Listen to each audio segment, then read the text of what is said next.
హరి ఓం. అందరికీ నమస్కారం అండి. Welcome to my channel. పిల్లలు లేనివారు సుబ్రహ్మణ్య స్వామిని ఎందుకు పూజిస్తారు అనేది ఈ వీడియోలో తెలుసుకుందాం.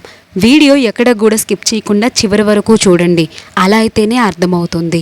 ఒకరోజు పార్వతీ పరమేశ్వరుని దర్శించడానికి అనేక మంది తాపాసులు కైలాసానికి వచ్చారు. అందులో దిగంబర ఋషులు ఉండటంతో సుబ్రహ్మణ్య స్వామి వారిని చూసి హేళనగా నవ్వాడు.